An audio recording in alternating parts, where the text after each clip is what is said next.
Hello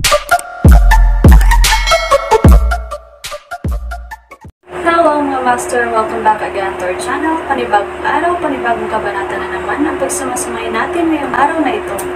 At kung bago ka sa ating channel, pag-click ang subscribe button and hit the notification bell para updated kayo sa ating mga susunod na videos. So mga master, bago natin simulan ang ating kabanata ngayong araw na ito, huwag po sana natin skip yung ads mga master no, dahil malaking bagay na po yan sa ating munting channel. So simulan na natin kabanata ngayong araw na ito. Let's go! Kabanata 1971 hanggang 1990. Kabanata 1971. Mayroong 6 na taon lamang kung ang mundo ay maaaring maging kapayapaan. Hindi nais ni James na ang mga overworld outsider na ito ay mapahamak sa 6 na taon na ito. Gayunpaman, hindi siya kumpiyansa na ganap na maalis ang overworld outsiders. Matapos ang isang maikling talakayan, iniwan ni James ang Wormstead Palace. James, sinundan siya ni Delaney sa labas at sinabing, 3 taon na ang nakalipas, giniba ang iyong tirahan. Itinago ko ang lilang prutas na inimbak mo sa iyong safe. 3 taon na ang nakalilipas, nakakuha si James ng isang mahiwagang lilang prutas. Gayunpaman, pinino niya ang kakanyahan ng Phoenix at hindi kumonsumo ng prutas noon. Hindi siya nagkaroon ng pagkakataon na ubusin ito. Sinabi ni James, "Go get it for me." Sige. Hintayin mo ako. Panipi. Umalis si Delaney. Makalipas ang halos 10 minuto, bumalik siya na may dalang isang lilang prutas sa kanyang kamay. Kahit na pagkatapos ng 3 taon, ang prutas ay malinaw pa rin. Kinuha ni James ang purple na prutas at nagtungo sa Mount Thunder Pass. Ang pangunahing kagubatan ay nasa loob ng teritoryo ng Wormstead. Sinimulan na ang konstruksyon sa ibang mga lugar, ngunit ang lugar na ito ay walang bisa pa rin dahil nabanggit ni James na gusto niyang magtatag ng isang sekta sa Mount Thunder Pass. Hindi kailanman ginalaw ng mga nakatataas na awtoridad ang pangunahing kagubatan kung saan matatagpuan ang Mount Thunder Pass dahil sa mga salita ni James noon. Dumating si James sa Mount Thunder Pass Rurok. Umupo siya sa lupa sa isang posisyon ng lotus at maingat na sinuri ang kanyang katawan. Ang kanyang katawan ay nasa parehong ranggo pa rin. Siya ay nasira mula sa 3 shackles at isang hakbang ang layo mula sa pagiging isang supernatural. Supernatural. I wonder kung anong uri ng supernatural powers ang gigisingan ko pagkatapos maging isang supernatural. Anumang nabubuhay na nilalang na nagiging supernatural ay madyay gising sa isang natatanging supernatural na kapangyarihan. Hindi na ito pinag-isipan ni James. Maingat niyang pinakiramdaman ang paligid. Ang enerhiya ng espiritual ng Earth ay lumakas sa nakaraang 3 taon. Kinuha ni James ang misteryosong purple na prutas at kinain ito. Matapos kumuha ng isang kagat, isang kaaya-aya na samyo na kumalat sa kanyang bibig. Kasabay nito, isang alon ng enerhiya ang kumalat sa kanyang katawan mula sa kanyang lalamunan. Pagkatapos, isinaaktibo ni James ang pamamaraan ng paglilinang ng Lunar at Terra Art upang makuha ang enerhiya ng prutas. Ang enerhiya na sumisid sa kanyang katawan ay mabilis na hinihigop. Sa loob lamang ng ilang minuto, na-absorb at na-convert niya ang enerhiya ng misteryosong prutas sa sarili niyang true energy. Ang kanyang tunay na enerhiya ay tumaas ng malaki. Mabilis iyon. Nagulat si James. Ang rate ng pagsipsip ng kanyang katawan ay pambihira. Nakakonsumo at nagpino rin siya ng isang espiritual na prutas na naglalaman ng Empyrean spiritual energy sa nakaraan, ngunit ang bilis ng pagsipsip ay mas mabagal. Ngayon, ilang minuto lang ang inabot niya para maabsorb ang misteryoso, enerhiya ng prutas. Lumiwanag ang mukha ni James sa tuwa. Napakaganda ng kanyang bagong katawan. Huff. Huminga ng malalim si James. Bagaman ang mahiwagang prutas ay hindi sapat para sa kanya upang maging isang supernatural, maramdaman ni James na ang kanyang tunay na enerhiya ay tumaas ng labis at naabot niya ang rurok ng 3 shackle. Sa sandaling iyon, kalahating hakbang lamang siya mula sa pagiging isang supernatural. Naupo siya sa isang posisyon ng lotus sa lupa at ginanap ang espesyal na paraan ng paghinga ng Lunar at Terra Art. Habang humihinga siya, dahan-daang natipon ang Empyrean spiritual energy.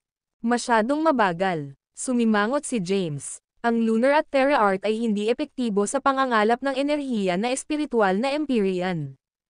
Inilabas niya ang nobelang Gintong Katawan na si CD, at ang tunay na enerhiya sa kanyang katawan ay nagsimulang kumalat.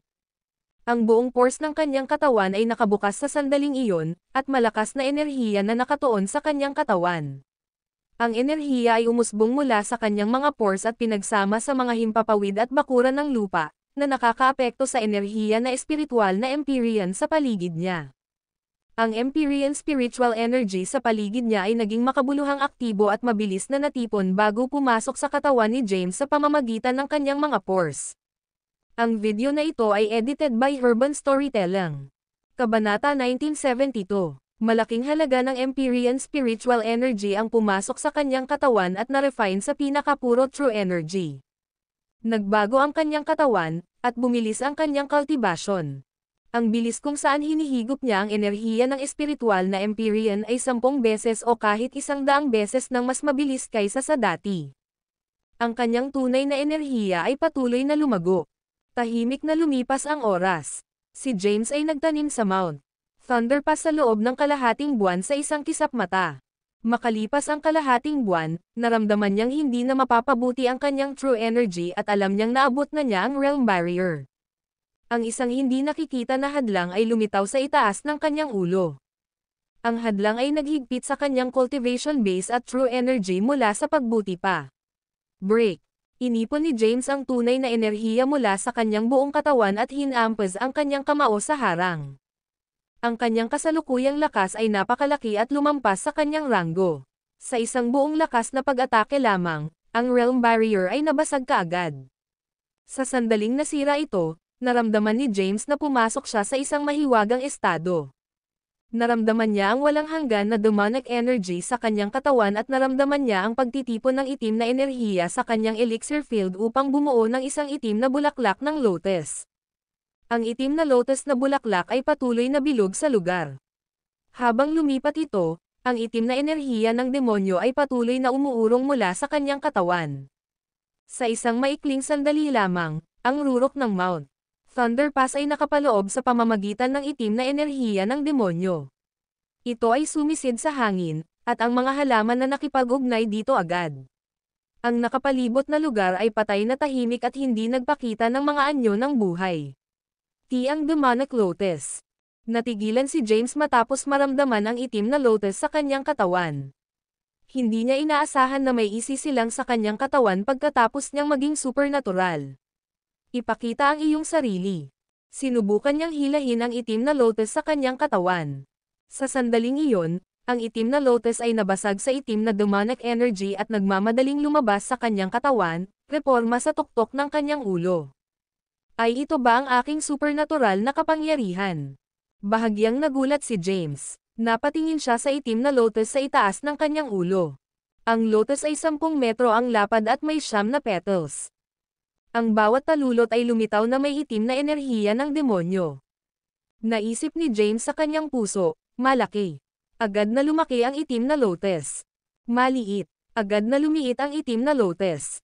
Ilang sandali pa ay minanipula at kinokontrol ito ni James.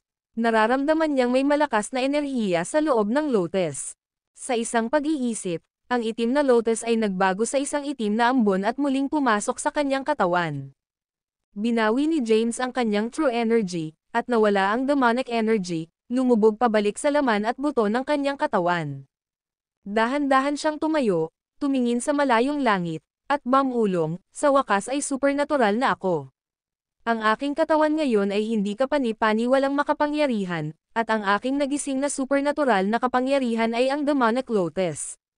Ito ay tiyak na isang hindi magagapi na supernatural na kapangyarihan. Malaki ang tiwala ni James sa kanyang demonic lotus. Ang kanyang tunay na enerhiya ay medyo mahina pa rin.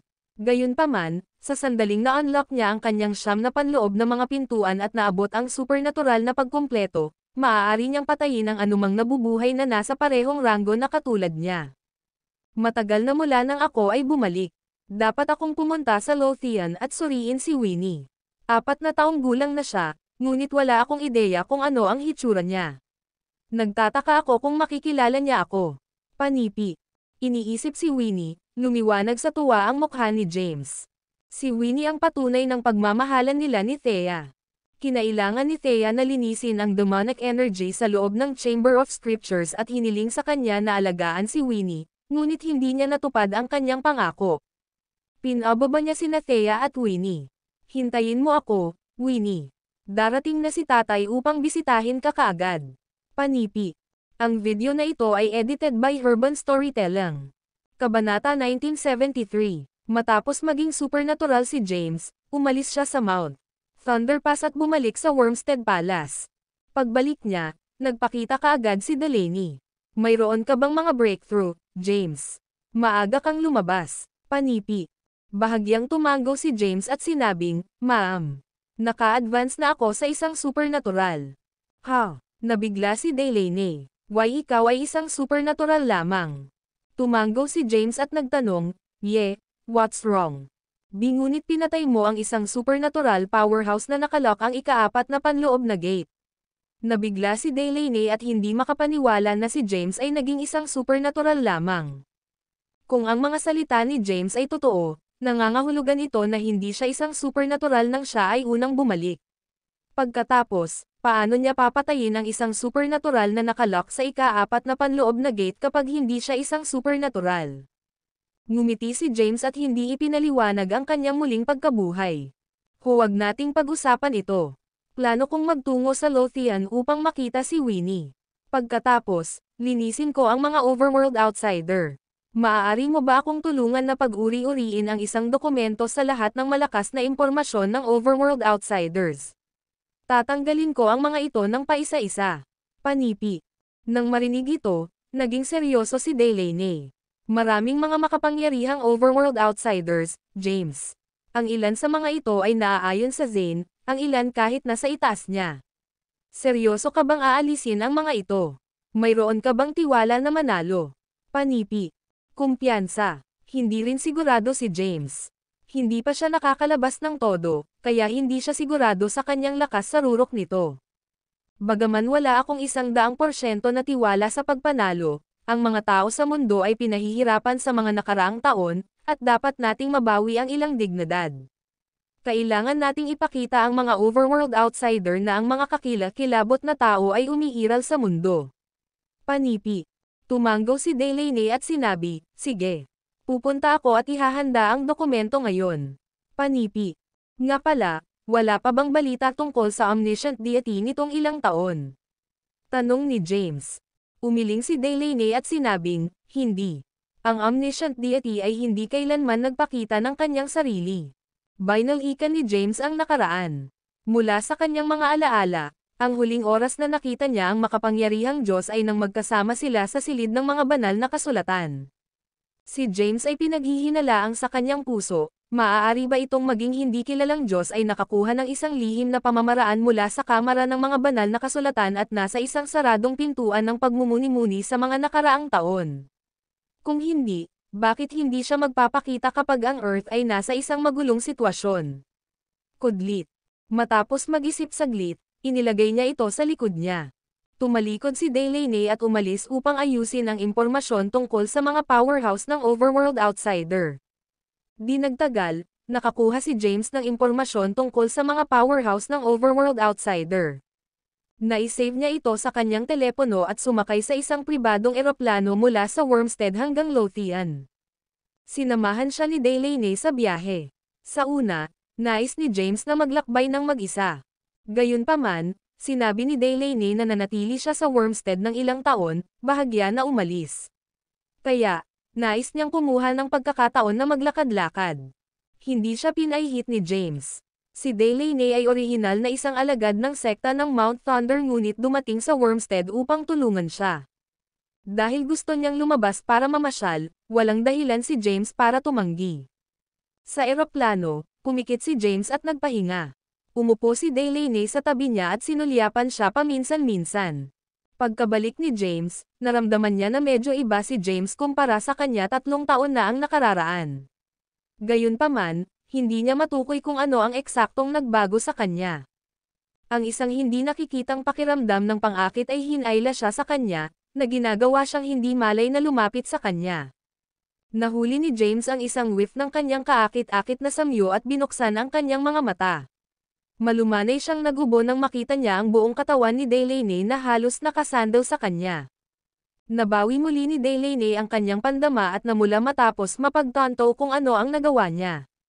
Anong problema ko? Marahan siyang umiling at nagtanong, siya nga pala, saan ka nang galing sa mga nakaraang taon, James? 3 taon na ang nakalipas, ang Floret Palace ay giniba. Logically speaking, hindi ka sana nakaligtas dito. So, paano ka pa nabubuhay? Tanong niya para ilihis ang kanyang kahihiyan. Mahabang kwento ito. Sasabihin ko sa iyo kung mayroon akong oras. Panipi. Tungkol sa nangyari sa kanya, hindi masyadong nagpaliwanag si James tungkol dito. Okay. Ang video na ito ay edited by Urban Storytelling. Kabanata 1974. Bumulong si Delaney at wala nang sinabi. Ang eroplano ay mabilis na pumailan lang sa kalangitan at hindi nagtagal ay lumapag sa Lothian. Ang Lothian ay isang bansa na itinatag ng prinsipe ng Orchid Mountain.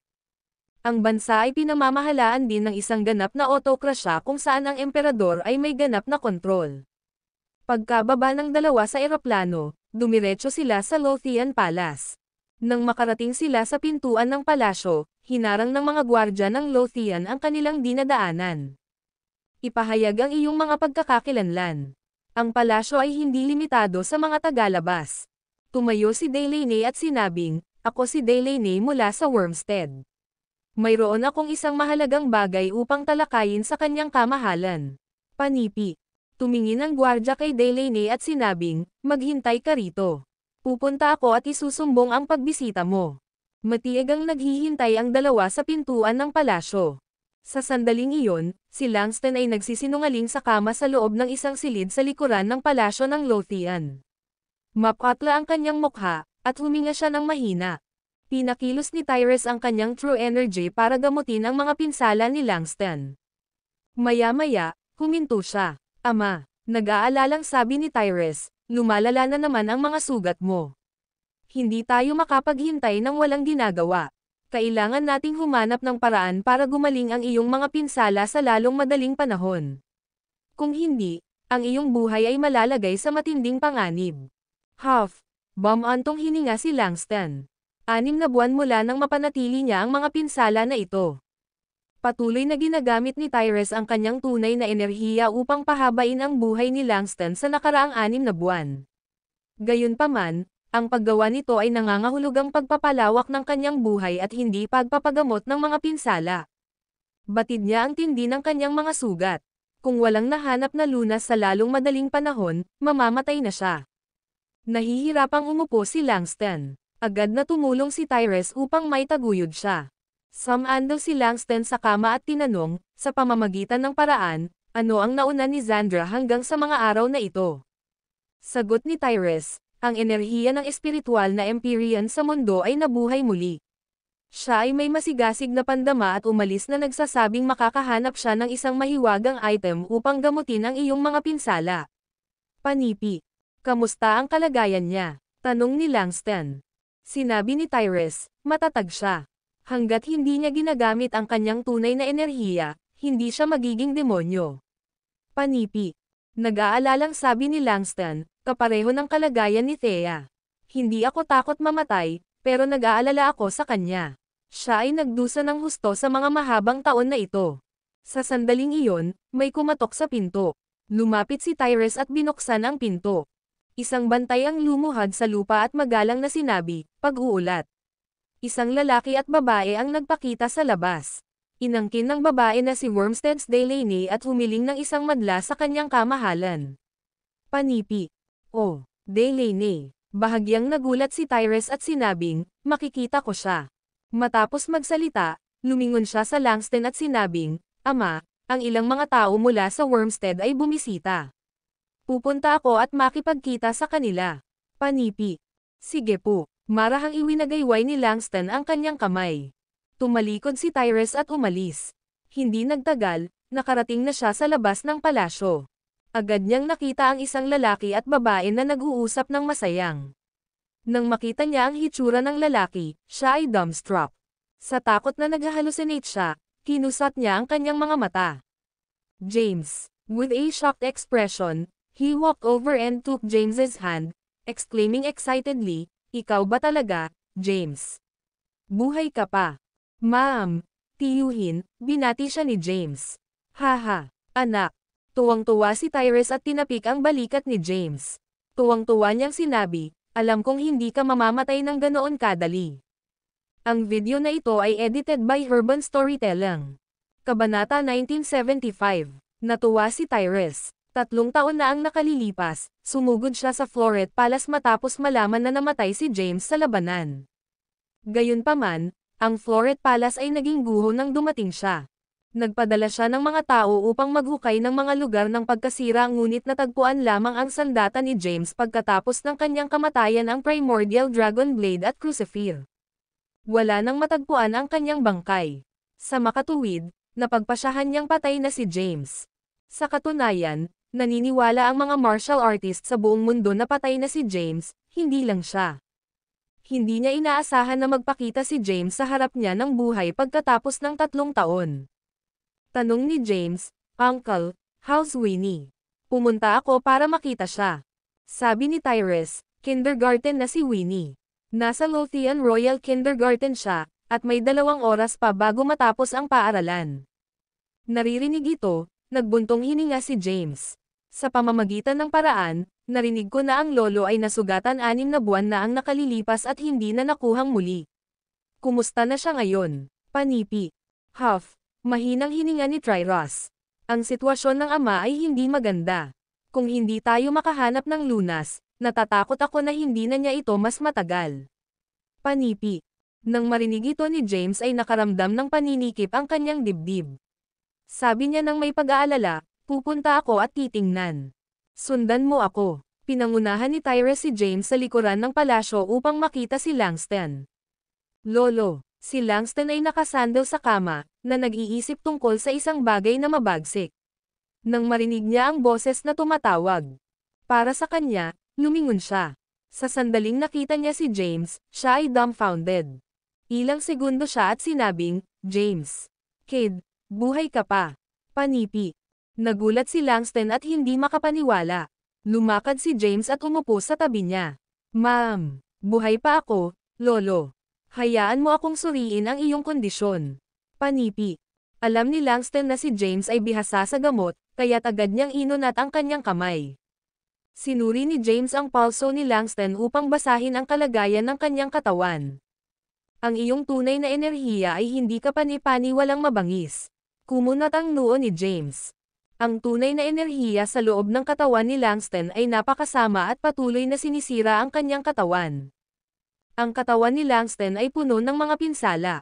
Nakatayo, tinanong ni Tyrese, "Mayroon bang anumang paraan upang pagalingin siya?" Tumango si James at sinabi, "Ma'am.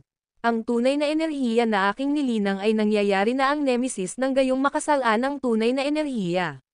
Mapupuksa ko ito, ngunit malubha ang mga pinsala ni Lolo, at ang kanyang katawan ay nakasakay sa mga butas.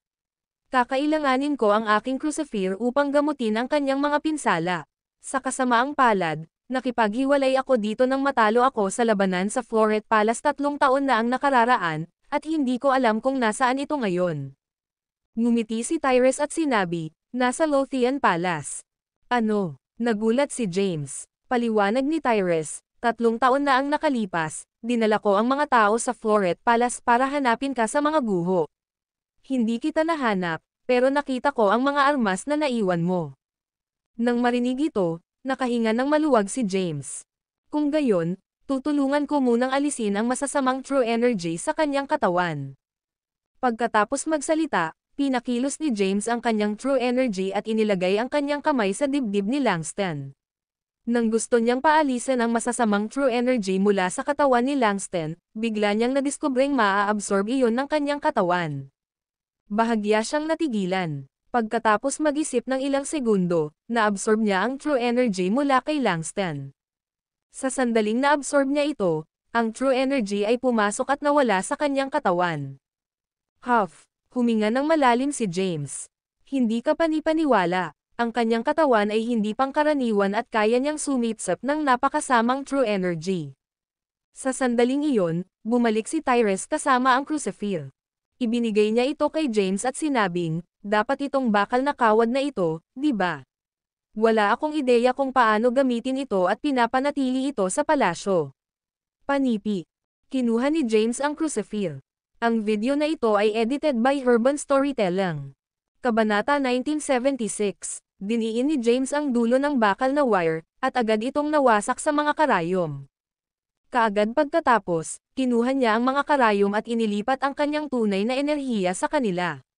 Ang mga karayom ay naging mas maliwanag at lumitaw ang isang gintong ilaw.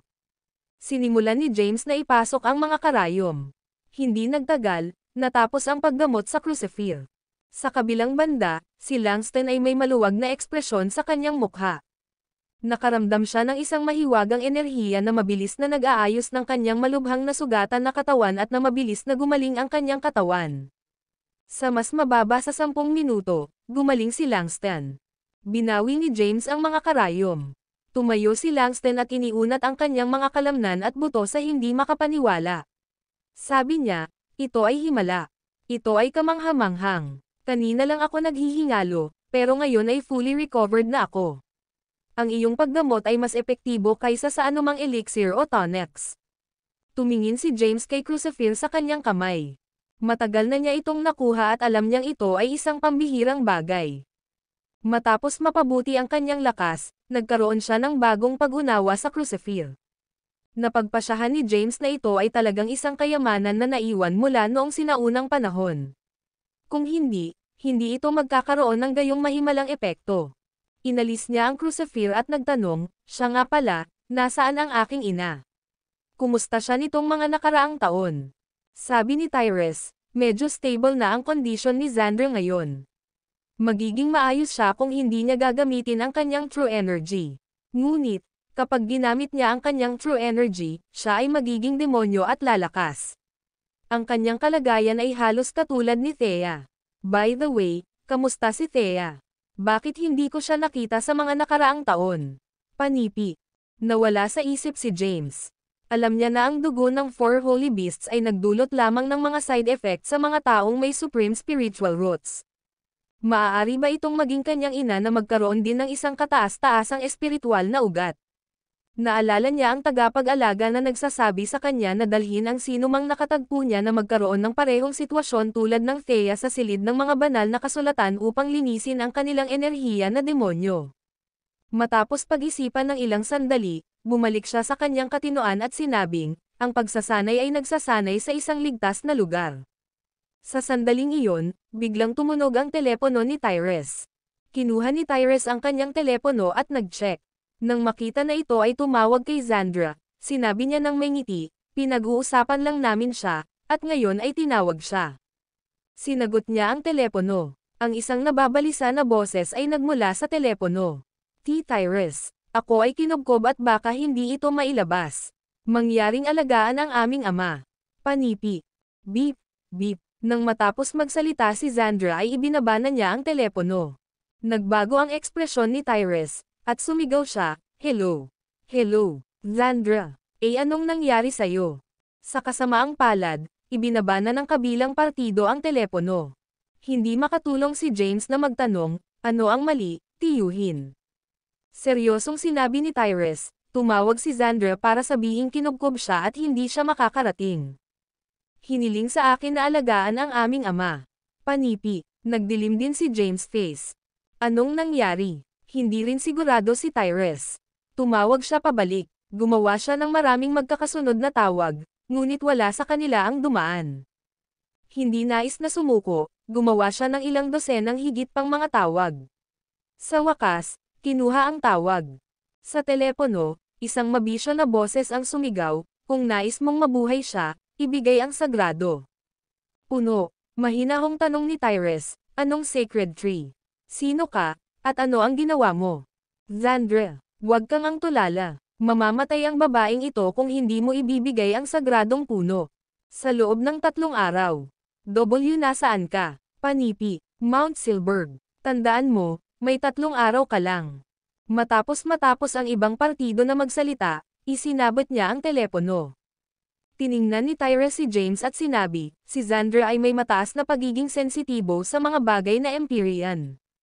Lumabas siya upang humanap ng isang mahimalang bagay na Empyrean na magpapagaling sa aming ama. Mula sa mga tunog nito, parang may nahanap siya pero nahuli siya ng overworld outsiders at ayaw ibigay ito. Panipi, ito ba ay Mount Silberg? Mataimtim na sinabi ni James, ako mismo ang pupunta doon. Gusto kong makita kung sino ang maglakas loob na hawakan ang aking ina. Ang video na ito ay edited by Urban Storytelling. Kabanata 1977. Don't be impulsive, James, mabilis na paalala ni Tyrese sa kanya. Sabi ni Langston, ako mismo ang dapat pumunta doon. Siguradong nahuli si Xandra ng Overworld Cultivators. Masyadong mahina ang mga martial artist natin sa Earth. Hindi sila katugma sa mga nagsasaka ng Overworld. Maaari lamang tayong magkompromiso sa ngayon at maiwasan ang direktang salungatan. Alam na alam niya ang lakas ng Overworld outsider. Sa paglipas ng mga taon, marami sa kanila ang humamon sa kanya, at siya ay nasugatan ng husto sa bawat pagkakataon. Ni minsan ay hindi siya nanalo laban sa kanila. Nag-aalala si Langston na may mangyayari kay James kung pupunta siya sa Mount Silberg. Tumingin si James kina Tyrese at Langston, sinabing, Tito, Lolo, hayaan mo na lang akong gawin ito. Ako ay buo. Kayang lutisin ang mga bagay na ito ngayon. Wala silang iba kundi ang ilang overworld martial artist. Sisirain ko sila kung maglakas loob silang magbuhat ng kamay sa aking ina. Malamig at madilim ang ekspresyon ni James. Ikaw. Tumingin si Langston kay James. Ang kutis ni James ay nakaka-relax, at siya ay ngumiti, na nagsasabing, hindi ako naging idol sa nakaraang 3 taon at napakahirap. Mas malakas ako kaysa sa dati. Panipi. Nang makita na si James ay lubos na tiwala, nadama ni Langston ang isang malaking kaluwagan. Mag-aayos ako ng isang pribadong eroplano upang may padala ka sa Mount Silberg kaagad, sabi ni Tyrese. Sige, tumango si James. Pagkaraan nito, nagpunta si Tyrese upang makuha ang Primordial Dragon Blade ni James at inayos ang isang pribadong eroplano upang ipadala si James kay Mount Silberg. Hindi sumunod si Delaney at pansamantalang nanatili sa Lothian. Sumakay si James sa helikopter at umalis sa Mount Silberg. Ang Mount Silberg ay nasa loob ng isang saklaw ng bundok sa Sol at isang pangunahing bundok. Mahirap ang anumang mga tao na nanirahan sa paligid ng lugar. Kalahating araw mamaya, dumating si James sa isang bukas na patlang na hindi kalayuan sa Mount Silberg. Bumaba si James sa helicopter. Lumingon siya sa piloto ng helicopter at nagturo, sige. Pwede ka munang bumalik. Delikado ang patuloy na pananatili dito. Sige. Tumango ang piloto. Lumabas ang helicopter at dahan-daang umalis sa lugar. Tumingin si James sa mga bundok na nauna sa kanya. Malawak ang saklaw ng bundok, at walang katapusan sa paningin. Mukhang ang isa pang mundo ay maaaring maitagos sa pinakamalalim na bahagi ng mga bundok. Nakarating si James sa lugar ng gabi. Pagpasok niya sa bulubundukin, dumilim na ang langit. Nilabas niya ang phone niya at tinawagan ang nanay niyang si Xandra. Maya-maya, nakonect na ang tawag. Isang galit na boses ang nagmula sa telepono. Nagbabala ako sa iyo. Ang babaeng ito ay mamamatay ng tragically kung hindi mo ibigay ang sagradong puno. Panipi. Hindi alam ni James kung sino ang nakunan ng kanyang ina, at hindi niya alam ang kanilang tumpak na lokasyon. Kaya, mahinahon niyang tinanong, nakarating na ako sa Mount Silberg, nasaan ka dadalhin ko sa iyo ang sagradong puno? Ipapadala ko sa iyo ang aking lokasyon kaagad. Matapos ang ibang tao ay nagsalita, isinabot niya ang telepono. Di nagtagal, nakatanggap si James ng isang lokasyon. Binuksan niya ang isang mapa upang suriin at natagpuan na ito ay halos 50 kilometro lamang mula sa kanyang kasalukuyang lokasyon. Pagkatapos, mahinahon siyang lumakad. Sa sandaling iyon, maraming tao ang natipon sa tuktok ng isang bundok sa loob ng Mount Silberg. Isang babaeng puno ng dugo ang nakatali sa isang malaking puno. Mukha siyang miserable dahil may mga sugat sa katawan, at gulo-gulo ang buhok. Ang iba ay mga kalalakihan, mga 7 hanggang 8 sa kanila. Hindi kami makakakuha ng sinuman sa pamamagitan lamang ng paghihintay dito, Ginoo. Dapat nating patayin siya at magtungo sa Lothian upang makuha ang sagradong puno. Panipi. Iminungkahi ng isang lalaking nakasuot ng itim na roba. Ang video na ito ay edited by Urban Storytelling.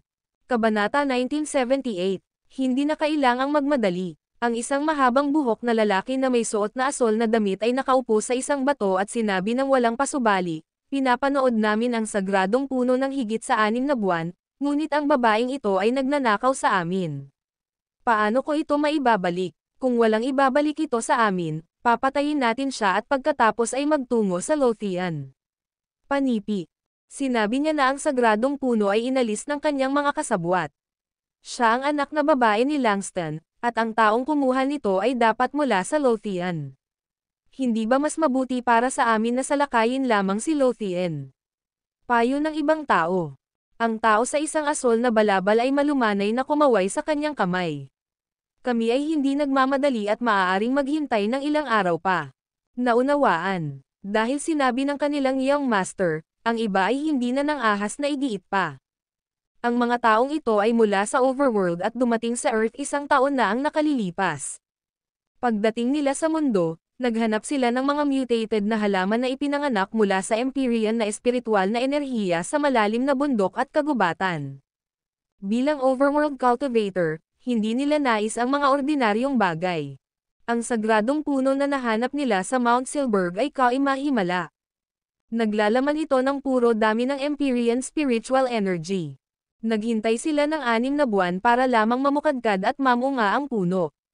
Gayunpaman, nang ang prutas ay malapit ng mahinog, ito ay ninakaw mula sa kanila. Matiag ang naghintay sila. Samantala, unti-unting lumalapit si James sa kanilang kinalalagyan. Ang isang paglalakbay na halos 50 kilometro ay wala sa kanya. Hindi nagtagal, nakarating siya sa tuktok ng bundok. May isang tao, Ginoo. Nang lumitaw si James ay agad niyang nakuha ang kanilang atensyon, at lahat ng nasa tuktok ng bundok ay tumayo. Humakbang si James, at kumulo ang galit sa kanyang puso nang makita si Xandra na puno ng dugo at nakatali sa isang puno. "Nasaan ang sagradong puno, brat?" Malamig na nagtanong ang isang lalaki. Malamig na tiningnan sila ni James. Gayunpaman, pinigilan niya ang galit sa kanyang puso at pinanatili ang isang kalmadong pagpapahayag. Pagkatapos, mahinahon niyang tinanong, "Sino kayong mga lalaki?" Sa kanya, ang mga taong ito ay na-fated na mamatay. Gayunpaman, nais niyang malaman ang kanilang pagkakakilanlan bago sila patayin. Ang biglaang hitsura ni James ay nahuli din ang atensyon ni Xandra. Dahan-dahan niyang binuksan ang kanyang mga mata. Kahit na madilim, maaari pa rin niyang makita ang mukha ni James. Matapos makita si James, nagulat siya. Ang kanyang lalamunan ay lumipat ng bahagya, at hinati niya ang kanyang mga labi, nais na sabihin ng isang bagay. Ngunit walang mga salita na lumabas. Sumigaw ang isa sa mga lalaki, "Lumuhad. Bakit hindi ka lumuhad sa harapan ng ating young master?" Matapos si roaring, sinisingil niya at inikat ang kanyang paa sa tuhod ni James, tinangkang sipin si James sa kanyang tuhod. Biglang umiwas si James at bumalik sa harapan ng lalaki. Ang lalaki ay naabak. Bago siya makapagreaksyon, itinulak ni James ang kanyang palad sa lalaki, na pinadalhan siya ng paglipad na may isang nakakatakot na pag-atake ng palma. Ang tao ay sumabog sa lupa sa malayo at pinakawalan ang mga masakit na hiyawan. Ipinakita siya ni James ng awa. Kung hindi man, mamatay na siya. Ha! Ang tao sa isang asol na balabal ay tumingin kay James ng tame time. Malakas ang mga alagad ng kanyang sekta, at ang pinakamahina sa kanila ay nag-lock ng 3 sa mga shackles ng katawan. Ang ipinadala na lumilipad ni James ay isang supernatural na. Gayunpaman, ang taong ito ay nagpadala ng isang alagad ng supernatural na ranggo na lumilipad na may isang paglipat. Nangangahulugan iyon na siya rin ay isang supernatural na may matataas na tagumpay sa kanyang ranggo. Ang tanging supernatural martial artist sa mundo na alam niya ay ang Prince of Orchid Mountain. Gayunpaman, ang taong nasa harap niya ay maliwanag na hindi ang prinsipe ng Orchid Mountain. "Sino ka, at bakit ka nandito?" "Ako ang young master ng 7-star sect, si Braden Weber." "Saang overworld sect ka galing?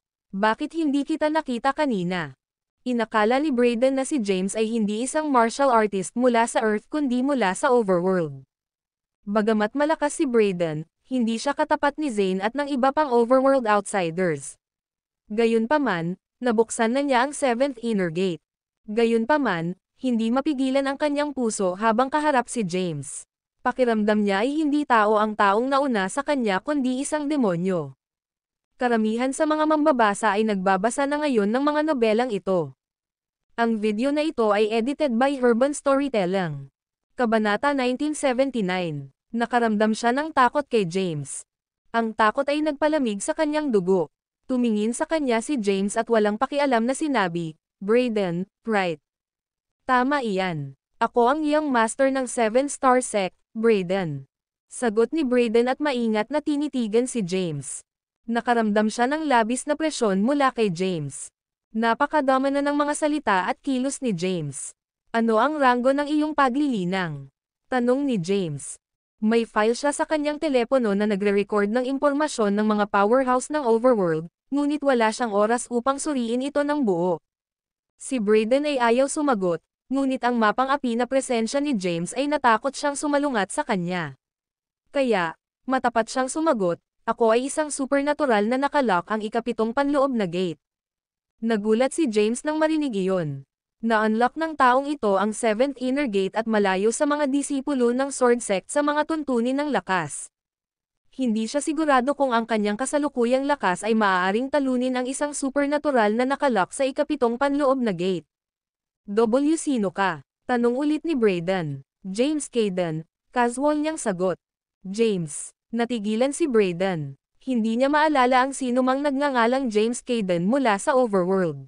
Matapos mabigla ng ilang sandali, naalala ni Brayden ang kanyang sarili at tinanong, ikaw ay mula sa overworld o ibang mundo?"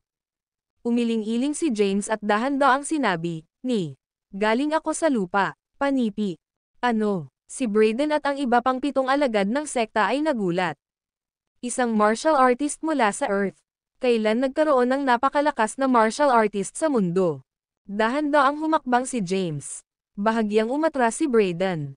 Ang iba pang mga disipulo ng 7-star sect ay maingat na tinitigan si James. Naglakad si James kay Zandra. Inscan niya ang kanyang madugong at mahina na katawan. Pagkatapos, mabilis niyang binuksan ang lubod sa paligid niya at tinulungan siyang umupo sa lupa, na humihiling ng mahina, "Sigurado ka ba, nanay?" Umupo si Zandra sa lupa at tumingin kay James. Siya ay magulo, at ang kanyang mga labi ay tuyo at basag. James, ikaw ba talaga yan?" "Ako ito, inay. I'm back," mahinang sagot ni James. Gulat na pinanood ni Brayden at ng iba pa ang eksenang ito. Hindi nila inaasahan na si James ang anak ni Zandra. "Ano ang dapat nating gawin, sir?" Bamulong ang disipulo ng isang 7-star sect. Ang enerhiya na nagmumula sa kanya ay malakas, at mahirap sabihin ang kanyang ranggo. Nag-isip si Brayden tungkol dito.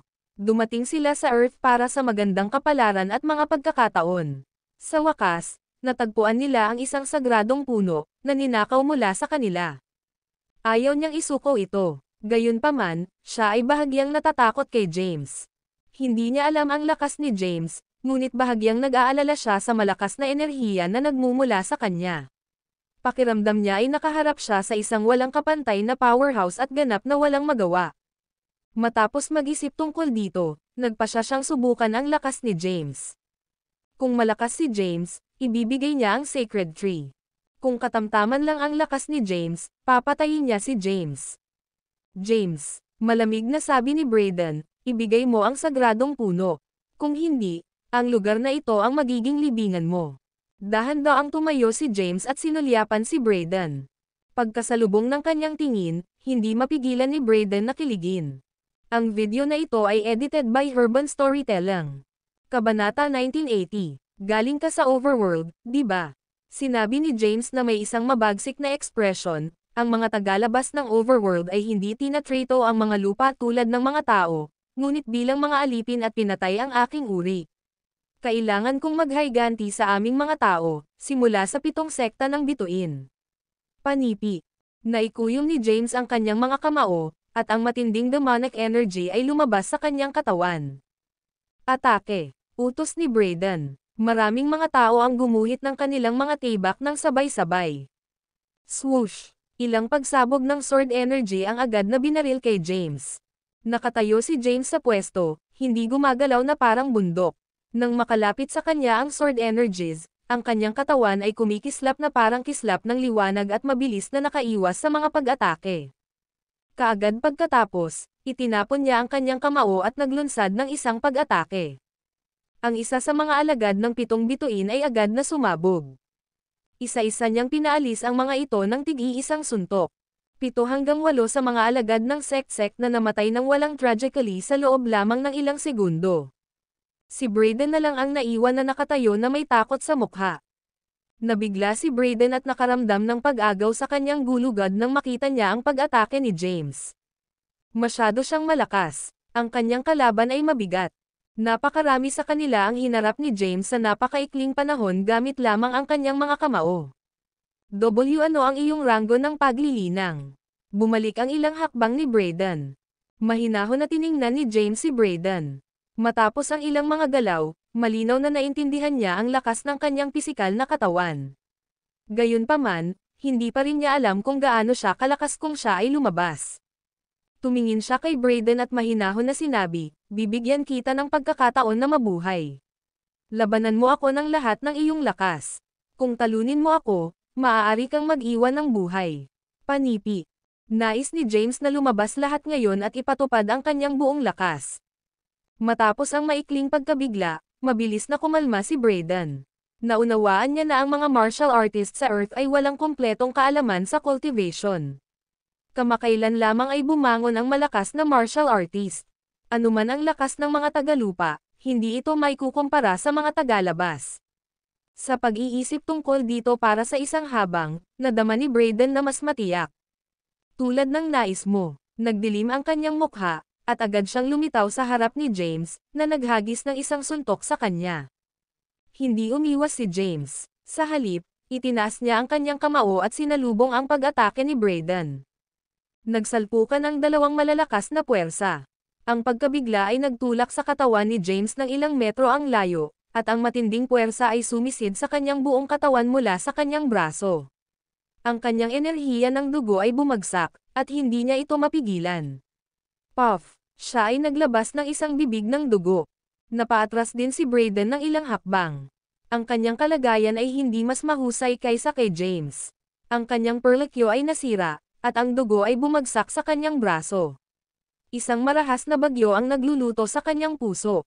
Nararamdaman ni Brayden na ginagamit lamang ni James ang kanyang pisikal na lakas at hindi gumamit ng anumang true energy. Hindi siya makapaniwala na ang isang martial artist mula sa Earth ay maaaring magkaroon ng pisikal na lakas ng tulad ng isang makabuluhang antas. Lumabas na siya ngunit hindi makitungo sa malaking pinsala kay James. Matapos mag-spot ng dugo si James, tiningnan niya ang maputlang Brayden sa harap niya. Sa wakas ay nagkaroon siya ng mas malawak na pag-unawa sa kanyang sariling lakas. Ngayon pa lang, buong lakas na siyang umatake, hindi man lang nagpipigil. Gayunpaman, nagdulot lamang ito ng braso ni Brayden mula sa pagkabigla. Nangangahulugan iyon na ang kanyang pisikal na lakas ay nalampasan ang isang supernatural na nagbukas sa 7th inner gate ngunit sa maliit na antas lamang. Wala siyang pagkakataong manalo laban sa isang supernatural na nag-unlock sa 8th inner gate at hindi pa katugma para sa isa. May mamamatay na hangarin sa kanyang puso.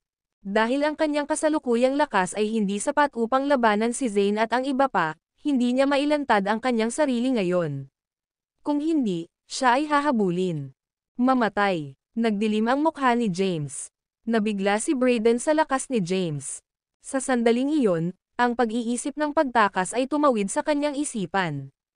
James, tama ba? Aalalahanan kita. Pinatay mo ang aking mga alagad ngayon, at gagawin kitang doble ang halaga sa hinaharap. Matapos iwanan ang kanyang mga pagbabanta, tumalikod si Brayden at tumalon sa hangin, tumakas mula sa pinangyarihan.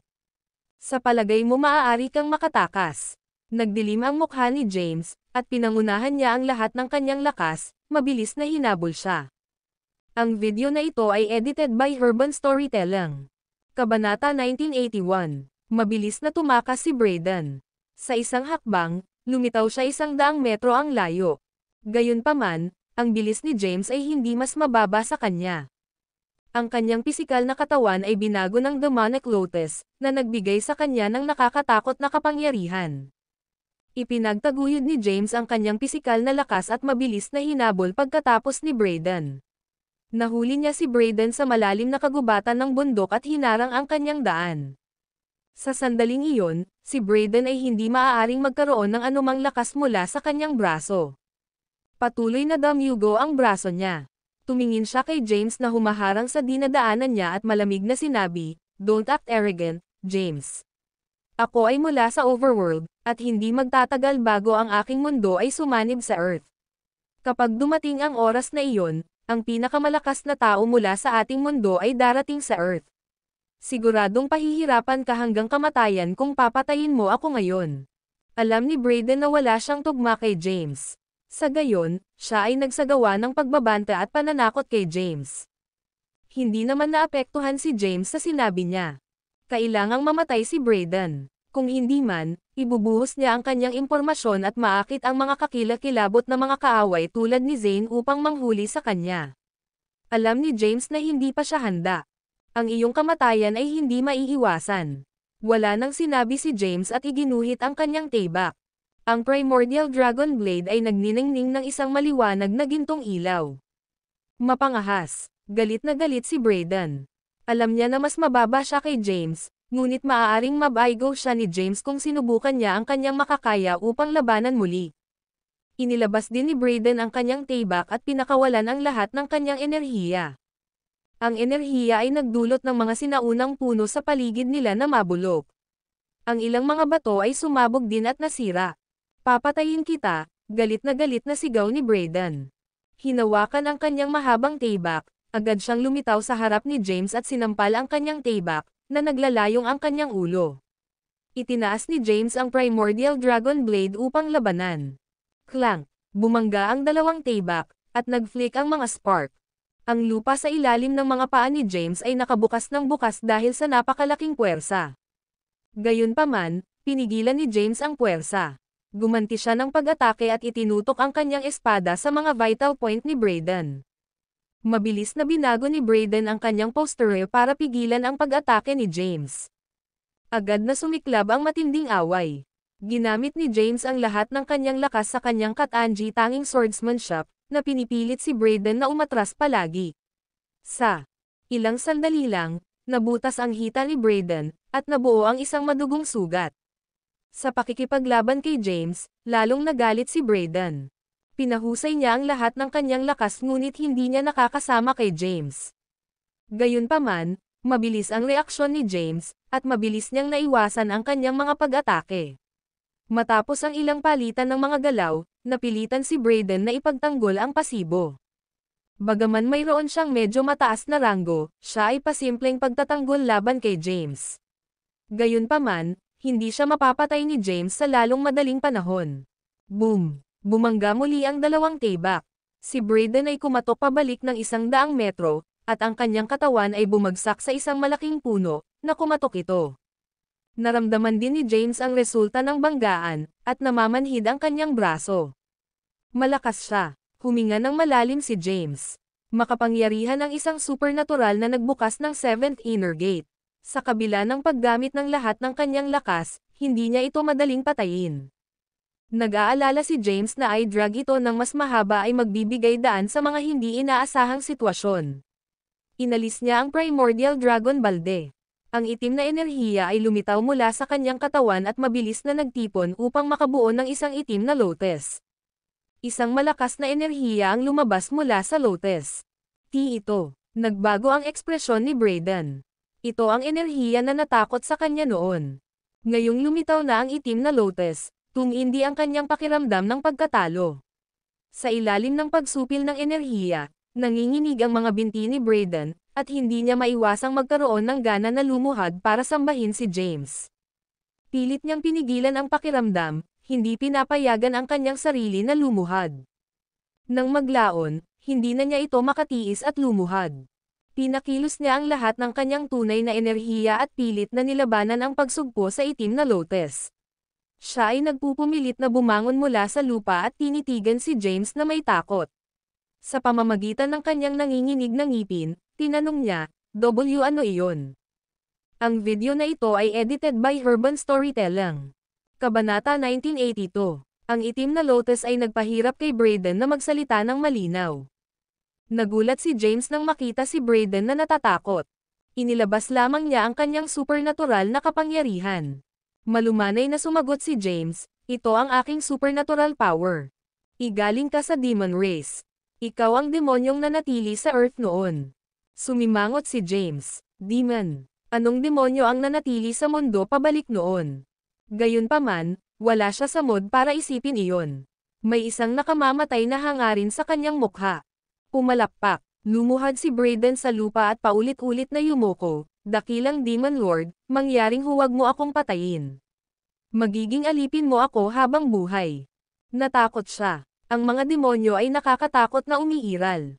Ang buong mundo ay nakipaglaban sa mga demonyo sa nakaraan ngunit natalo.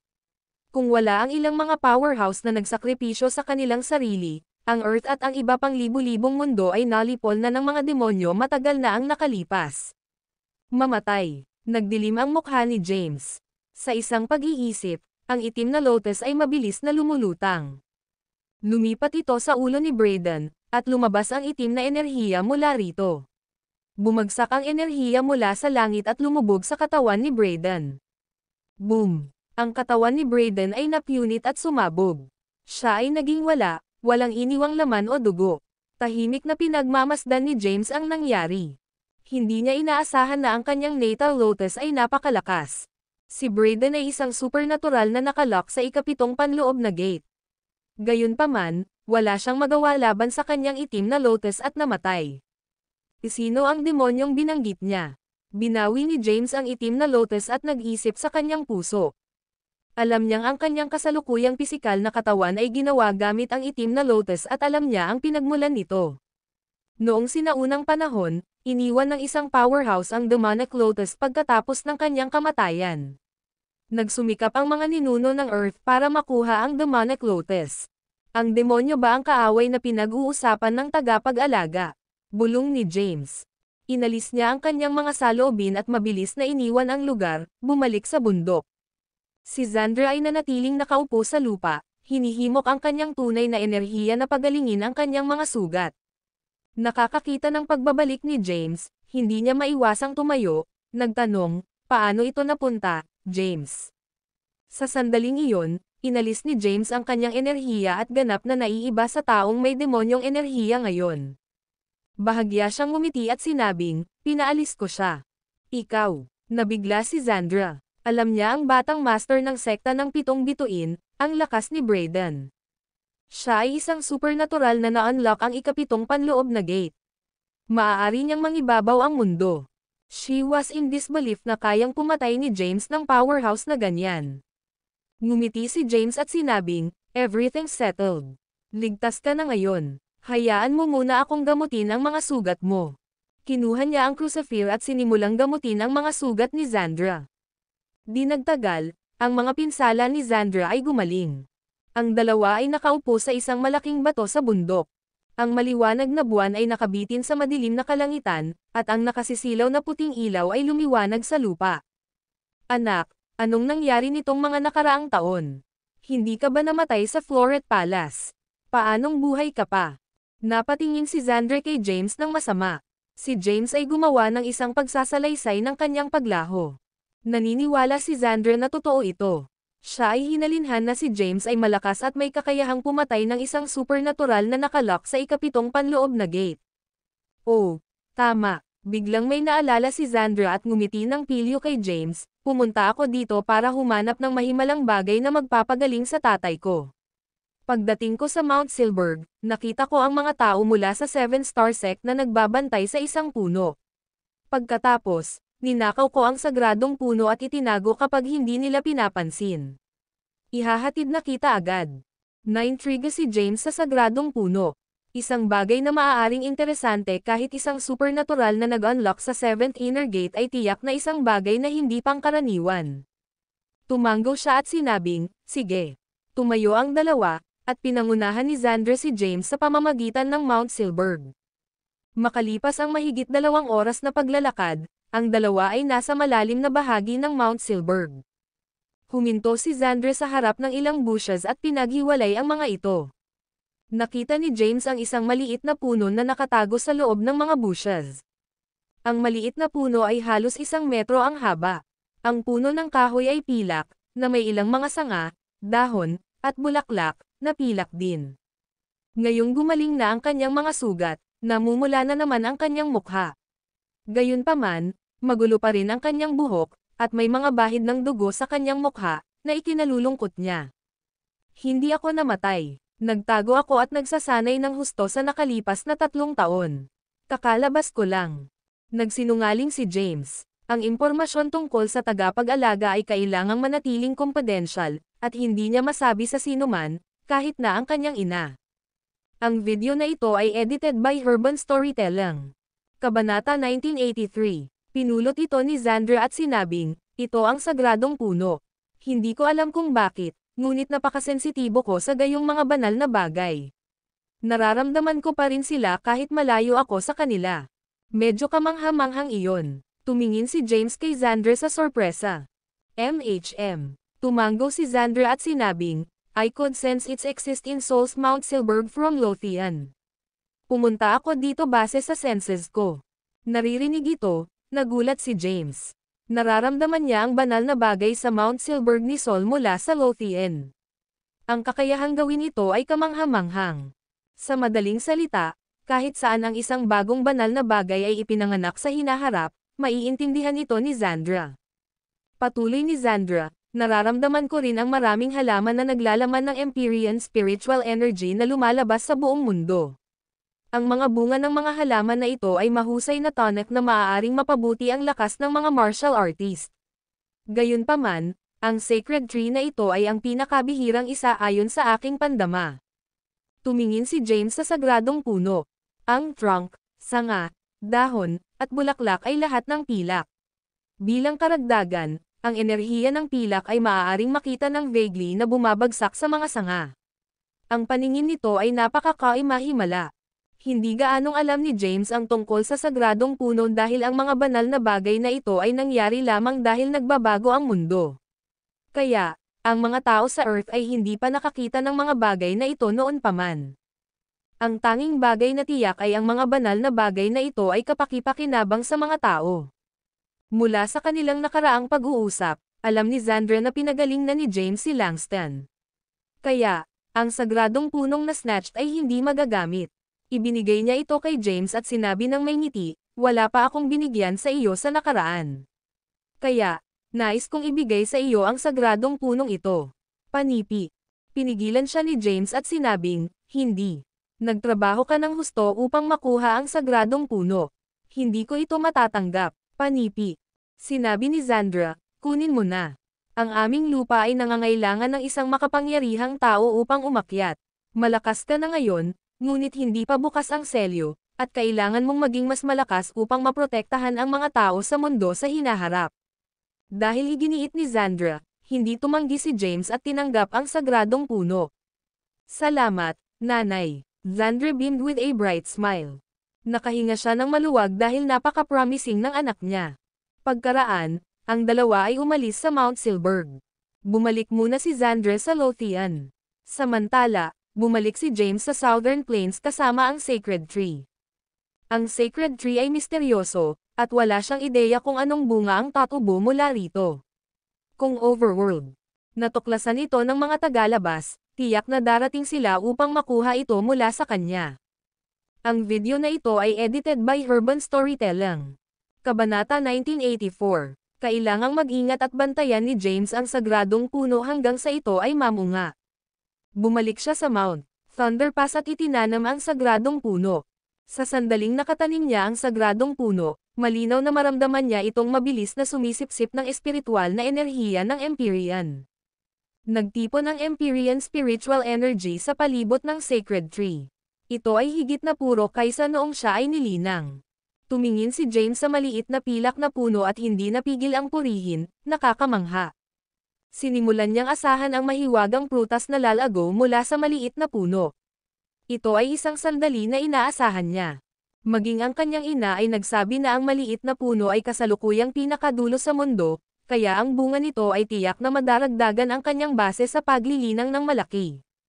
Naghintay si James ng ilang araw sa Mount Thunderpass, Ngunit ang Sacred Tree ay hindi nagpakita ng mga palatandaan ng pamumangga. Pagkaraan ng ilang araw, nakatanggap siya ng isang tawag mula kay Zandra. James, isang banal na bagay ay malapit ng lilito sa Mount Bane. Anong uri ng banal na bagay ito? Tanong ni James. Sabi ni Zandra, I am not sure. Kagabi, nanaginip ako ng libu-libong light ray na lumabas mula sa Mount Bane. Nang tumingin ako sa direksyon ng Mount Bane kaninang umaga, naramdaman kong malapit nang lumitaw ang isang pambihirang banal na bagay. Ito ay magiging isang napakahimala. 10 beses o mas malakas kaysa sa sagradong puno na nakuha ko mula sa Mount Silberg. Panipi. Nabigla si James sa balita. Nay, alam mo ba kung anong uri ng banal na bagay ang isisilang sa bundok Bane? Sumagot si Zandra, hindi ko pa alam, ngunit maiintindihan ko ang hitsura nito mga 1 linggo mamaya. Sabi ni James, sige. Magmamadali akong pumunta para tingnan ang sitwasyon. Paalala ni Zandra, ingat ka. Ang Mount Bane ay puno ng overworld outsiders. Ang sacerdotal sect na itinatag ni Zane ay matatagpuan din sa Mount Bane. Mayroong hindi bababa sa 5 taon na may parehong lakas tulad ni Zane. Gagawin ko. Pagkatapos kausapin si Zandra, binaba na ni James ang telepono. Umupo siya sa harap ng silver na sacred tree na may seryosong tingin. Ang Mount Bane ay kung saan nagtipon ang makapangyarihang overworld outsiders. Ngayon, ang mga tao mula sa Earth ay ganap na nawala ang kanilang karapatang ipaglaban ang Mount Bane. Samantala, siya ay bahagyang mas makapangyarihan kaysa sa isang supernatural na nalock ang ika-7 panloob na gate kung hindi niya ginamit ang kanyang supernatural na kapangyarihan. Samantala, ito ay magiging isang draw sa pinakamahusay na laban sa isang powerhouse na nalock ang ika-8 panloob na gate. Ang isang powerhouse tulad ni Zane ay maaaring durugan siya. Sinabi na sa akin ni nanay na ang banal na bagay na lumilitaw sa Mount Bane ay hindi pangkaraniwan. Kahit na ano, kailangan kong pumunta doon.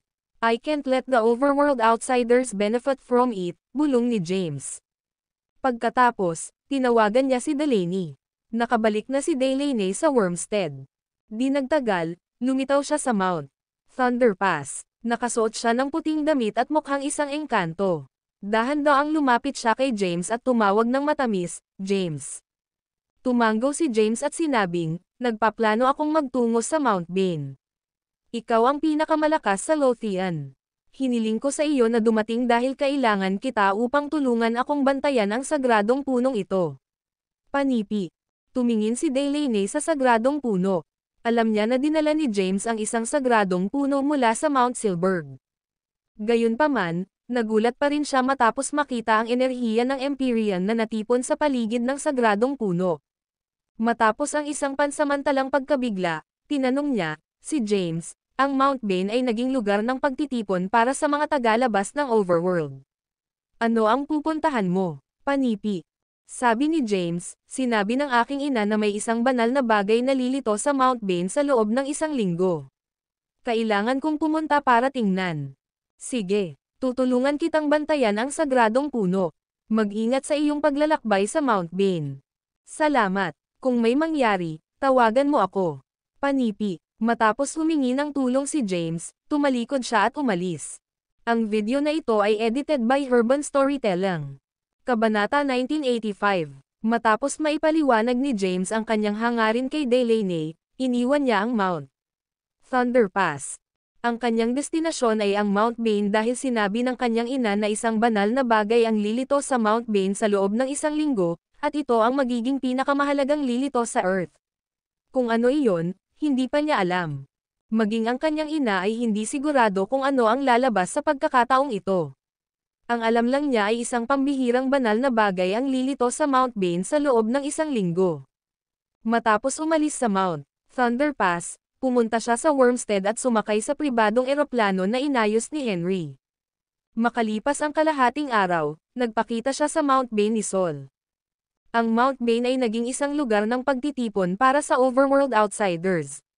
Lahat ng martial artist ng overworld ay magtitipon sa Mount Bane sa nakalipas na 3 taon. Dati, may access din ang mga martial artist ng Earth sa lugar. Gayunpaman, ipinagbabawal ang martial artist ng Earth mula sa lugar matapos na lumitaw ang mas malakas, overworld outsiders. Ang anumang mga martial artist na dumating sa loob ng saklaw ng Mount Bane ay magiging walang awa na patayin.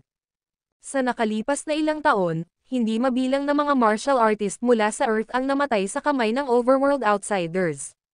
Bumaba si James sa eroplano sa isang patag na lugar sa labas ng saklaw ng Mount Bane. Pagkatapos, tiningnan niya ang mga bundok sa malayo. Isang puting ambon ang nakapaligid sa malayong mga bundok. Ang makukulay na liwanag na sinag ay makikita na bumubulusok sa kalangitan sa pamamagitan ng ambon, na nagbibigay sa Mount Bane ng kakaibang misteryo.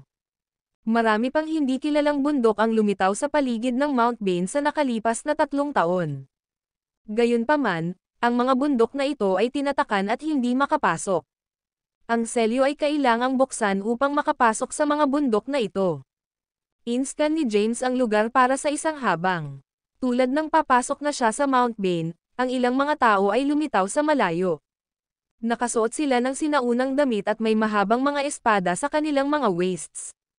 Huminto si James sa kanyang mga truck. Sino ka? Lumapit ang pangkat ng mga tao at agad na nakapaligid kay James. Napansin ni James ang pangkat.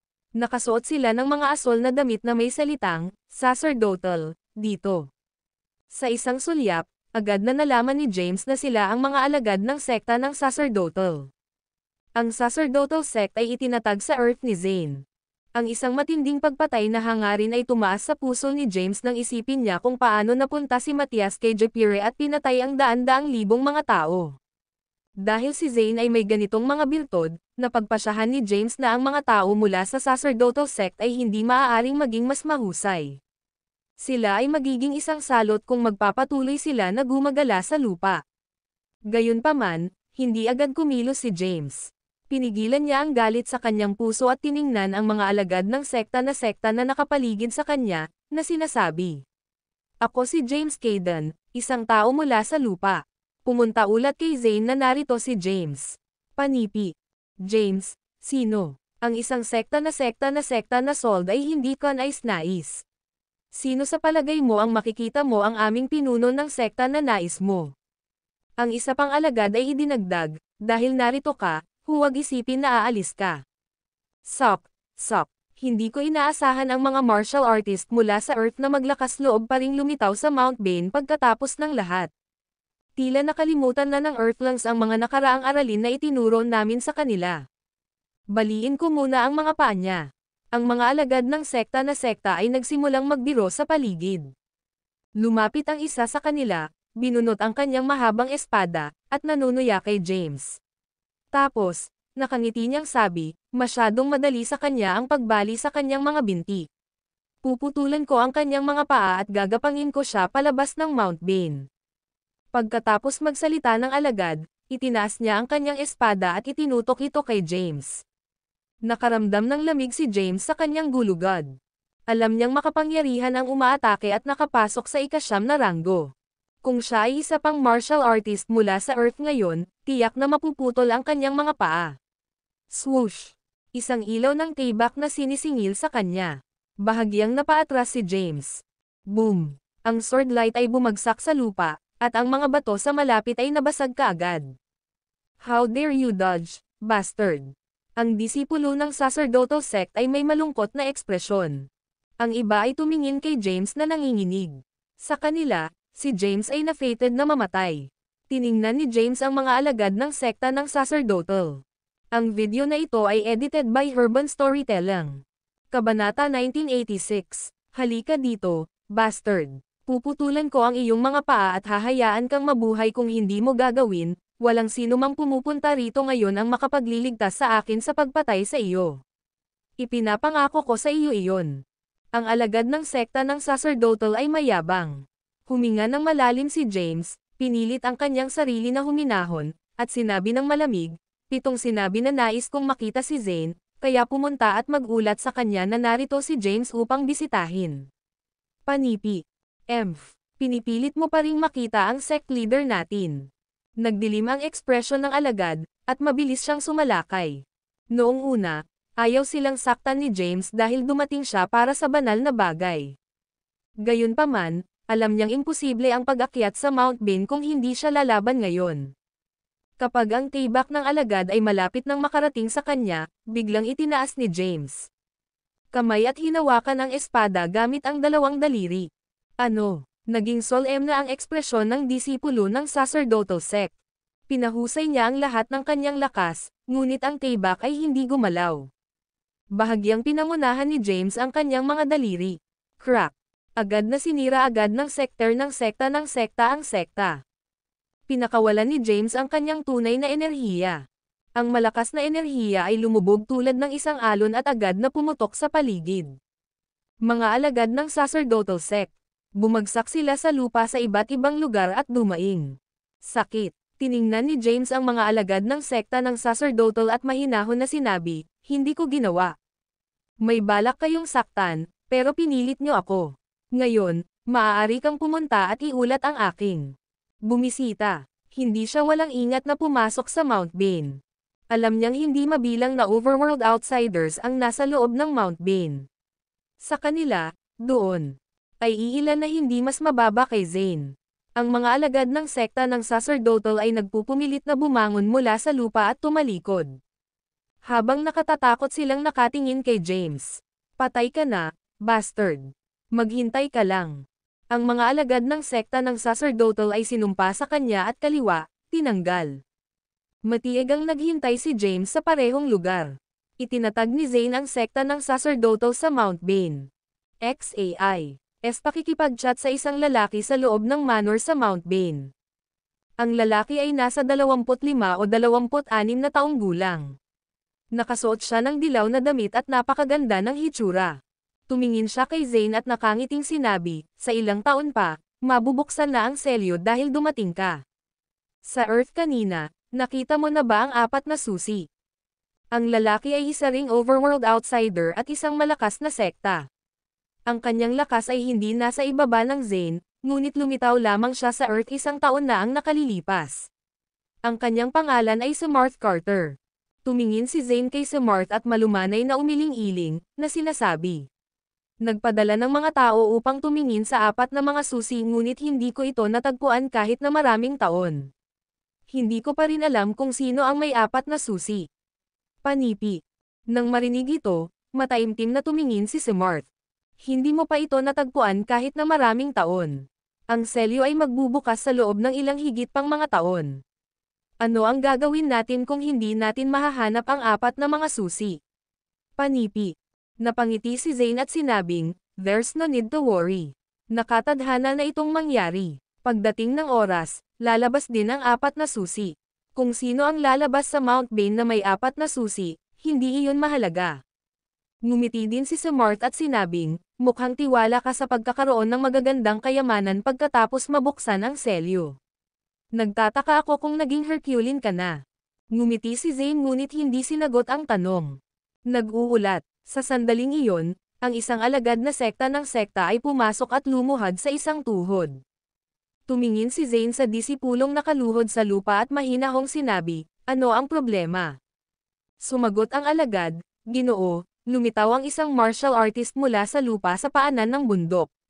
Sinaktan niya ang mga disipulo ng ating sekta at hiniling na makita ka." "Oh," tanong ni Zane out of curiosity.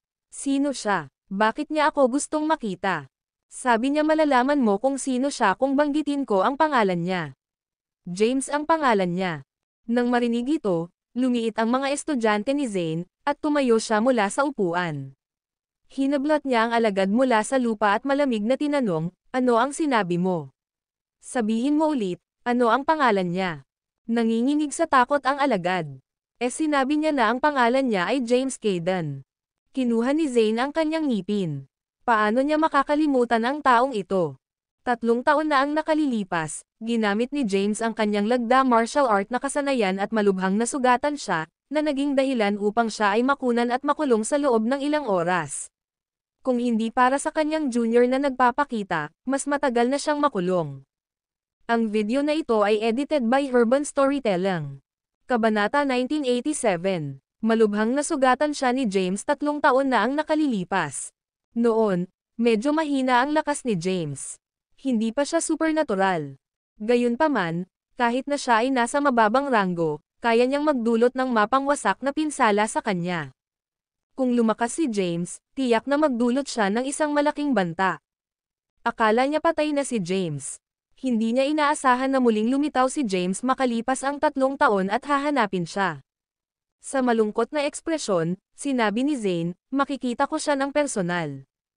Nakaupo sa tabi, tiningnan ni Smart si Zane na nagtaka at nagtanong, sino si James? Kailangan bang makilala siya ng personal? Panipi. Sa pamamagitan ng isang madilim na ekspresyon, sinabi ni James, huwag maliitin ang martial artist na ito mula sa Earth na nagngangalang James 3 taon na ang nakalilipas, hindi rin siya isang supernatural at isang pangsyam na ranggo na martial artist na nabasag mula sa 3 shackles. Gayunpaman, gumamit siya ng isang makapangyarihang diskarte sa martial art at malubhang nasugatan ako sa kabila ng kanyang medyo mahinang lakas.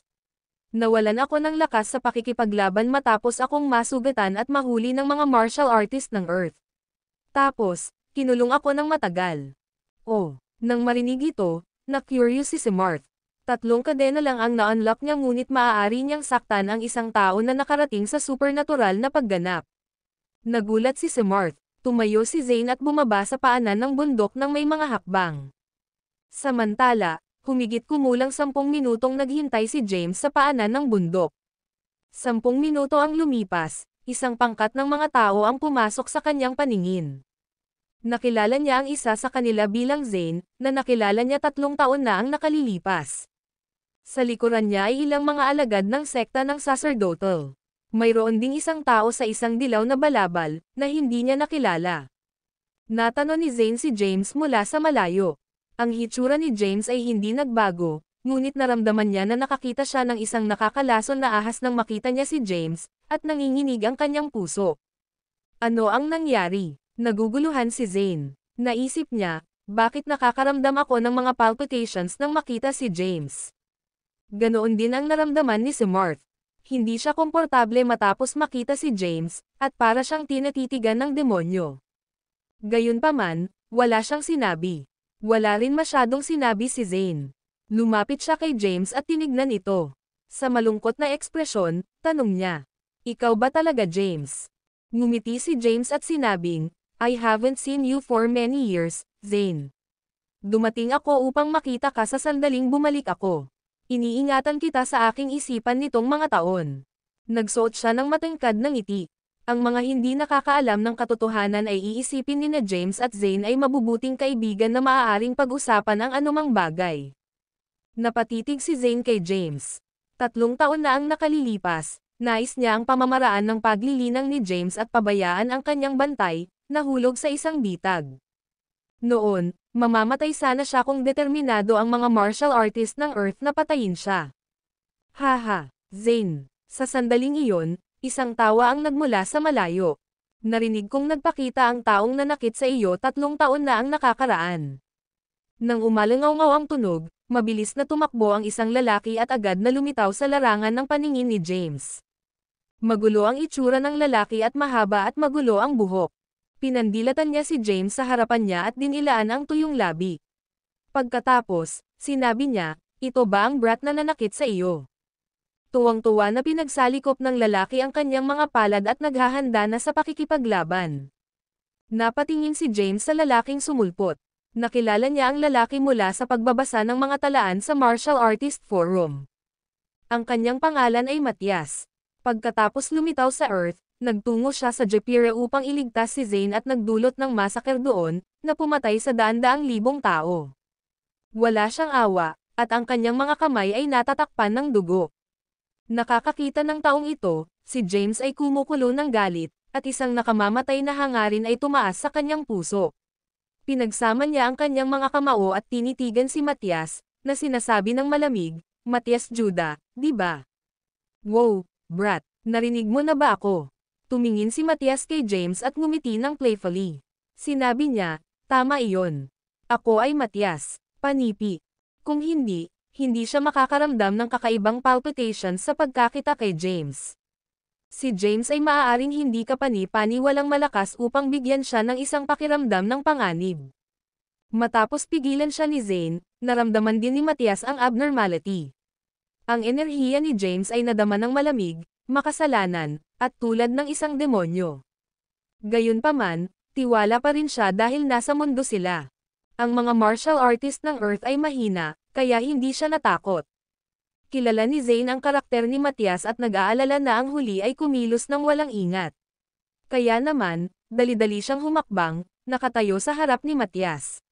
Tumingin siya kay James at nagtanong, ano ang pinunta mo para makita ako? Malamig na sabi ni James, it can wait. Pag-usapan natin ito pagkatapos kong patayin si Matias.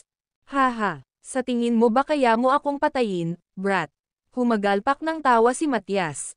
Tama iyan. Papatayin kita. Inihaw ni James ang kanyang ngipin at sinabing, nagpunta ka sa Japire at pinatay ang daan-daang libong mga tao. Alam mo ba kung anong relasyon ang mayroon ako sa emperador ni Japire? Well, siya ang tatay ko. Sinulyapan siya ni James at sinabing, dumating ako sa Mount Bane upang talakayin ang ilang mga bagay. Dahil nagpakita ka, hayaang ayusin ang ilang mga nakaraang mga hinaing ngayon. Panipi. Tumingin si Matias kay James ng mapanukso at sinabing, oh, paano mo gustong ayusin? Matias, huwag kang kumilos ng walang ingat. Mabilis siyang pinigilan ni Zane. Ang James bago siya ay nakaramdam ng hindi kapani-pani walang mapanganib. Wala siyang ideya kung ano ang nangyari kay James sa nagdaang 3 taon, ngunit naramdaman niya na hindi na siya katulad ng siya ay bumalik noon. Ang video na ito ay edited by Urban Storytelling. Kabanata 1988, pinatay mo ang mga mamamayan ng aking lolo. Galit na umungol si James, at ang enerhiya na naglalabas mula sa kanyang katawan ay tumaas sa rurok nito. Ang black mist ay lumitaw mula sa kanyang katawan, at ang kanyang mga itim na mag-aaral ay naging mapula. Sa sandaling iyon, mukhang isang hayop na nagising. Ang demonic energy ay nagmula sa kanyang katawan, at nagpakita siya ng matinding puot kay Matias. Mamatay, sigaw ni James. Marami sa mga alagad na nakatayo sa unahan ay pinilit na bumalik. Maging sina Matias at si Marth ay umatras ng 10 metro ang layo. Nakatitig sila kay James. Ang enerhiya na nagmumula sa kanya ay napakalakas. Inunat ni James ang kanyang daliri at itinuro si Matias. Kaagad, ang itim na enerhiya ay nagmorph mula sa kanyang daliri at nagtipon upang makabuo ng isang mahiwagang simbolo, na mukhang isang pangkat ng mga demonyo na sumasayaw sa paligid ng hangin. Halika rito at salubungin ang iyong wakas. Sigaw ni James. Nabigla si Matias sa enerhiya ni James. Matapos ang isang maikling pagkabigla, bumalik siya sa kanyang pakiramdam at malamig na sinabi, sa palagay mo ba ay natatakot ako sa iyo?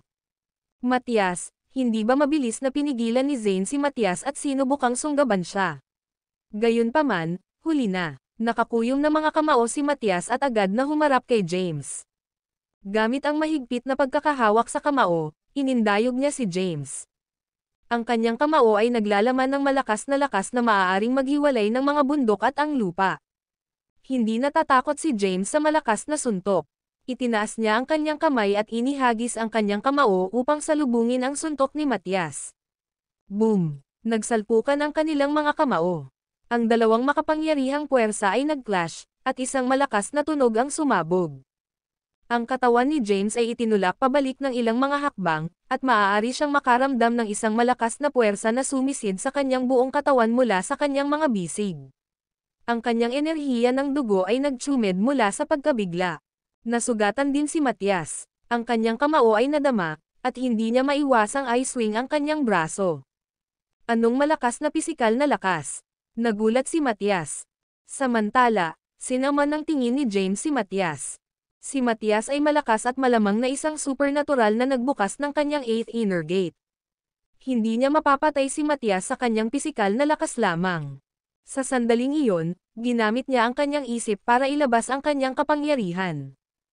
Ang itim na ambon ay lumabas sa kanyang katawan at nagtipon upang bumuo ng isang itim na bulaklak ng lotus. Nang lumitaw ang itim na lotus, ang lahat ay nagpanik na mga ekspresyon. Ano yun? Di demonic energy. Demonyo ba siya?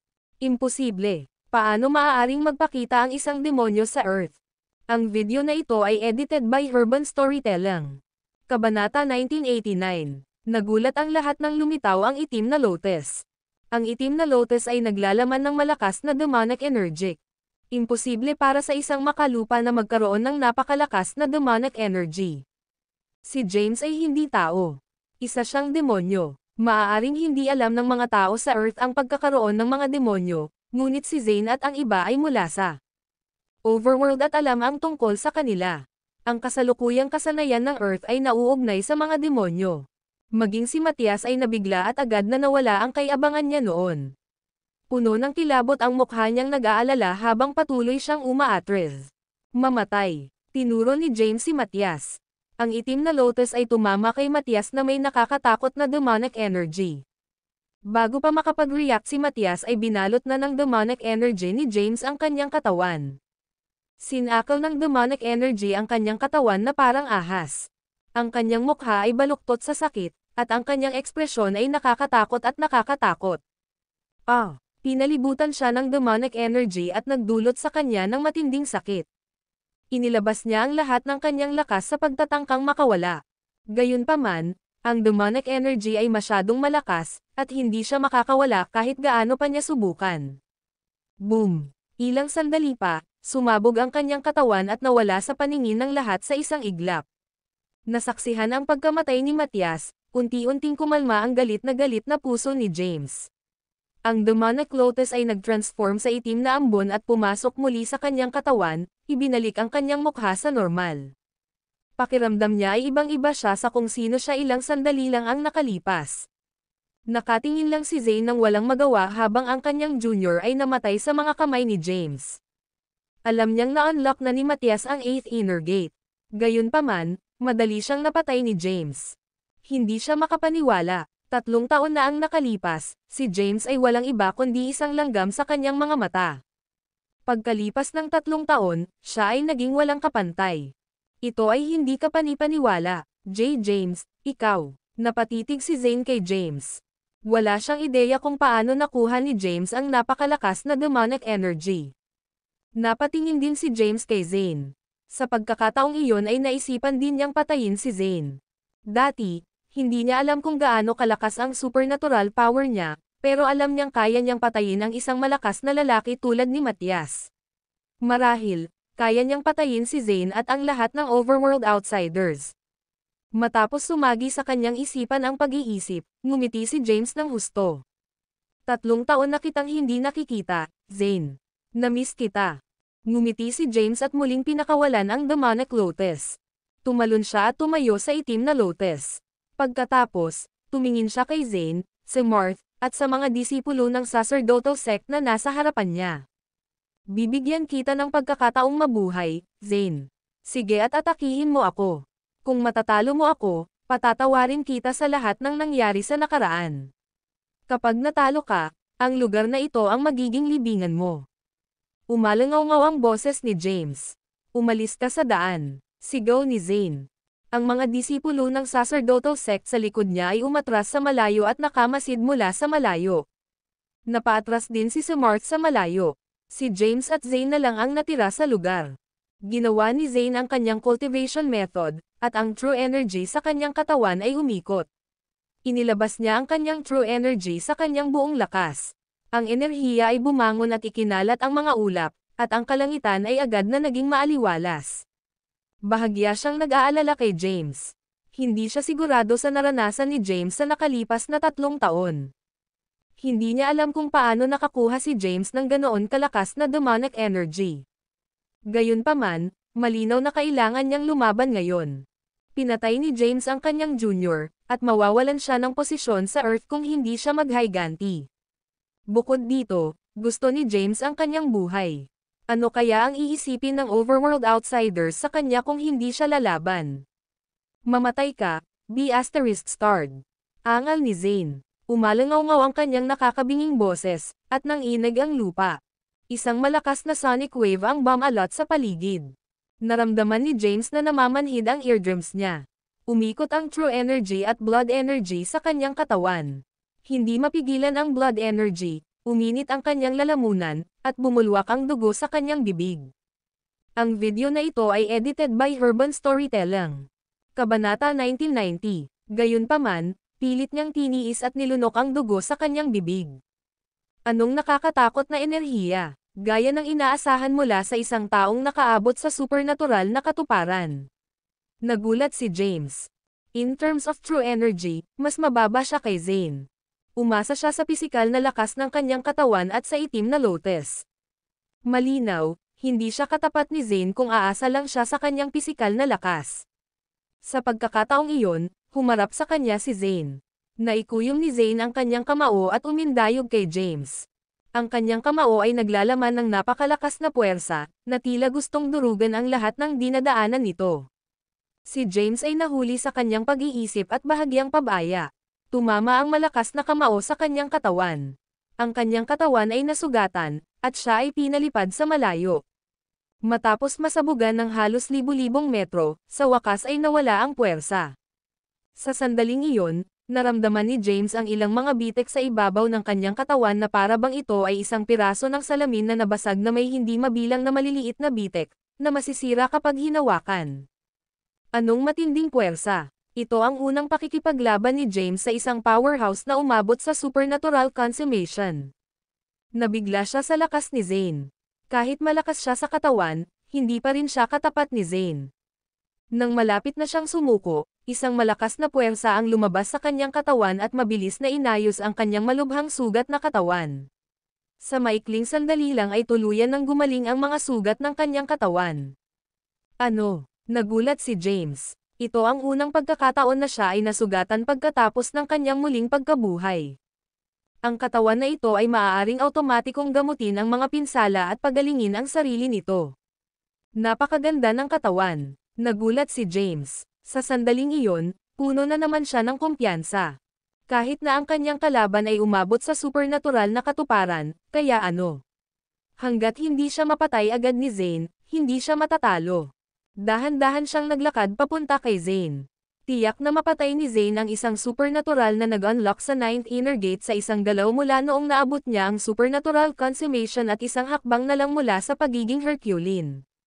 Gayunpaman, hindi niya kayang patayin si James sa isang galaw. Unti-unting nagdilim ang mukha niya. Ano ang nangyari sa kanya sa nakalipas na 3 taon? Paano siya naging malakas? Ang puso ni Zayn ay napuno ng pagpatay na layunin. Si James ay may kakilakilabot na potensyal. Tiyak na magiging banta siya kung magpapatuloy siya sa paglaki. Swoosh! Hinugot niya ang kanyang espada. Ang kanyang mahabang espada ay may lila na talam.